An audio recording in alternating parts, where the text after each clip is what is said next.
ফোনে Gmail login করতে গেলেই বিভিন্ন ধরনের সমস্যা দেখা দিচ্ছে। Verify that it's you, two step verification, pull down the notification bar, এরকম বিভিন্ন সমস্যা দেখা দিচ্ছে জিমেইল লগইন করতে গেলে। তো এই ক্ষেত্রে এই ধরনের সমস্যা যদি আপনার হয়ে থাকে, কীভাবে এগুলোকে সমাধান করবেন চলুন আজকের এই ভিডিওতে আপনাদেরকে দেখিয়ে দিচ্ছি 100% ওয়ার্কিং ট্রিক্স।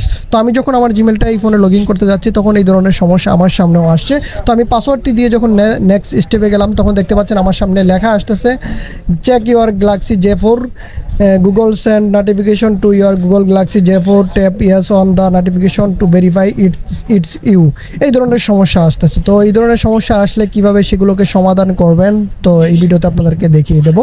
তো এই সমস্যাটি সবসময় হয়ে থাকে যখন আপনি আপনার একাধিক ফোনে যখন একটা জিমেইল অ্যাকাউন্ট লগইন করা থাকবে তখন এই ধরনের সমস্যা আপনার আসবে, যখন আপনার একটা জিমেইল কয়েকটা মোবাইলে লগইন করা থাকবে। তো আমার J4 যেহেতু এই যা বলতেছে J4 লগইন আছে, J4 থেকে পারমিশন নিতে হবে। তো আমি J4 ফোনটা আমার সামনে নিয়ে আসলাম।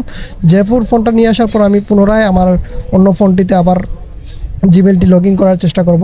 এখান থেকে জিমেইলটি লগইন করার চেষ্টা করব, জিমেইলটি লগইন করব। তারপর J4 দেখেন আমি J4 এর মাধ্যমে কীভাবে জিমেইলটি লগইন করি। পাসওয়ার্ডটি দিয়ে পুনরায় লগইন করার চেষ্টা করলাম।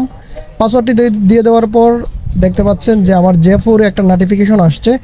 এই যে J4 এর মধ্যে একটা নোটিফিকেশন আসছে, আমি আপনাদেরকে আলোটা জ্বালিয়ে দেখিয়ে দিচ্ছি। J4 একটা নোটিফিকেশন আসছে, এই যে J4 এর মধ্যে ফোনটিতে একটা নোটিফিকেশন আসছে। এই নোটিফিকেশনটিতে কি লেখা আছে একটু দেখুন।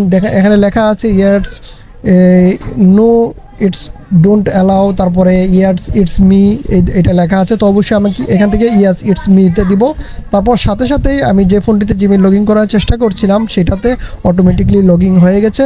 ওই ফোনের J4 ফোন থেকে পারমিশনটা দেওয়ার সাথে সাথেই কিন্তু আমার জিমেইলটা নতুন ফোনে লগইন হয়ে গেছে। তো আপনার জিমেইলটা যদি একাধিক ফোনে লগইন করা থাকে ওই ক্ষেত্রে এই ধরনের সমস্যা আপনার সামনে